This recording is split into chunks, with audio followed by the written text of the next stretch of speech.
everything in our lives, everything here on earth depends on how well we know Christ. Everything about our lives depend on that. So don't take this walk with Jesus for granted, because he's so gracious to us. He's, always there for us, and the grace of God. No, take advantage of it. Every day, set some time. I'm not saying you should pray all night. If your faith develops to that level, you can pray all night, go for it. But just take some time and talk to God. Talk to God about your life. Talk to God about what the struggles you're going through. Amen?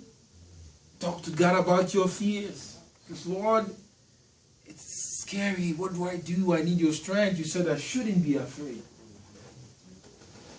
Amen? If it is 30 minutes every day, it adds up. Amen?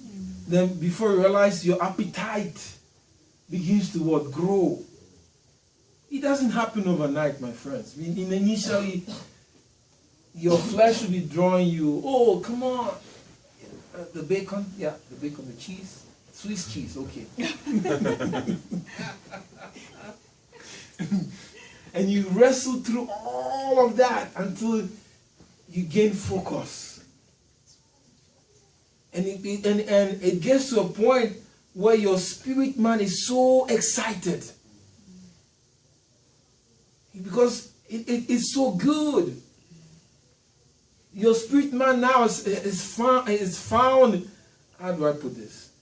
Your spirit man has found its niche, if you would. Is that the right way to put it? What's the meaning of that? Its place where it belongs. So, oh my God, how come I've been missing this all along? How come I've never known this peace all along? How come I've never experienced this joy all along? Because the enemy doesn't want us. He will put all the impediments, everything, all the roadblocks. Oh, don't pray today. And tomorrow it becomes even harder. Right? But if you pray today, tomorrow you pray, next day you pray, and the following day you pray, what happens? In the natural, it's like when you go to the gym, at first it's like, oh my God, I'm so sore. Do I even want to be doing this? Okay, I'm going to skip. But after you go for a while, what happens? You have to go. You have to go. It becomes a rhythm. It becomes a routine. Amen? Okay, so now let's go over here now. Even if the situation, that was a good appetizer, right? Even if the situation gets what? Still stay in faith until the answer comes. Last week, what were we talking about?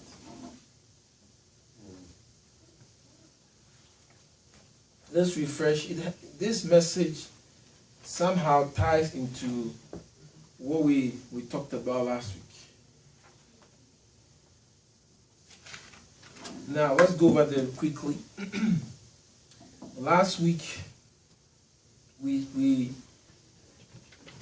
were reading Matthew chapter 14, right? Verse 22. Right? So, for the sake of time, let's quickly go to verse 29. What was the verse? Or 28. Matthew 14, 28 to 29. Or through to 32. So then I'm reading from the New King James Version.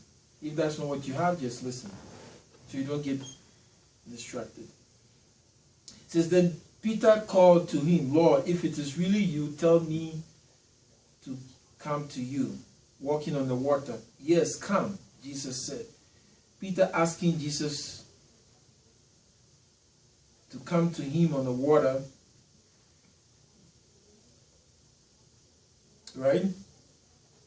Jesus told Peter, yes, come. Okay? And throughout this whole time, the storm was still raging. Okay? The storm was still raging. Now, so Peter started walking to Jesus before the storm calmed down.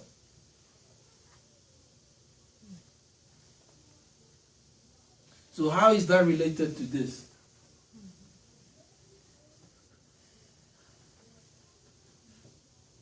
No matter how bad the storm looks. What? If the storm looks so bad that you can't deal with it, you just have to wait till the answer comes. Yes, you have to still, you have to keep on what? Keep the faith. Still stay in faith until the answer comes. The answer was, and in this particular situation, what was the answer? No storm. Right. That was the answer. But at this time, that the answer has not yet manifested, Peter was supposed to still stay in what? No, stay in faith. Oh, Right? Because Jesus said, come when the storm was still raging. Why would Jesus do that? This is one of the nuggets that God revealed to me about Jesus. I want to share with you.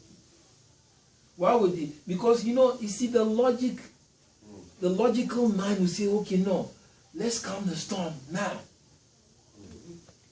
That's the logical mind.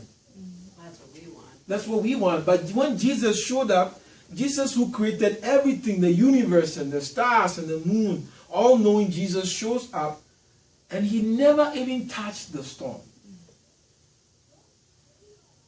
Why did he do that? It makes it too easy to come to him if there's no storm. That's a Trying very to good challenge point. them. Challenge them. That's why I began the way I began. We need to be challenged. the measure of his faith was measured by the intensity of the storm, right? I mean, if the storm was really, really strong and he stepped out of the boat, his faith would be really strong. Okay? But if the storm was weak, his faith didn't have to be as strong. Good. Yes. Let's all. This really blessed my heart, and I realized that okay, this is all Jesus is about. And if I want to follow him, then I need to understand the way he works. Right? If everything's always easy breezy, you will have no way or reason to cry. Yes. So it is God's will that we grow in the knowledge of him. It is God's will that we become more and more like Jesus. Yes. So Jesus showed up, and the first thing he did was to deal with what was in the hearts of his disciples, even before touching the storm. But naturally speaking, we would have gone straight to the storm. Let's zap this thing quickly. And then we'll have a walking lesson after that. What? And then they'll do a walking lesson after And that. then they do the walking lesson after that. Yeah. But when we are walking with Jesus, his plan for our lives are different than we think. Right? Yes. We want him to act a certain way, and Jesus said, I need to build your faith. Because I'm a faith God. And I'm going to take you through lessons that will give you the opportunity to learn what I'm trying to teach you. Amen? So Jesus was teaching Peter that so long as you maintain your faith, the storm doesn't matter. Hallelujah.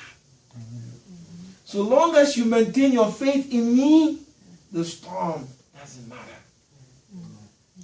That's the lesson that Jesus was trying to teach Peter over here. this is a spiritual lesson. Because this doesn't make sense to the flesh and the soul. The flesh and the soul says, oh, I can't. Take away the storm. Take away the storm. I'm drowning. I'm sinking.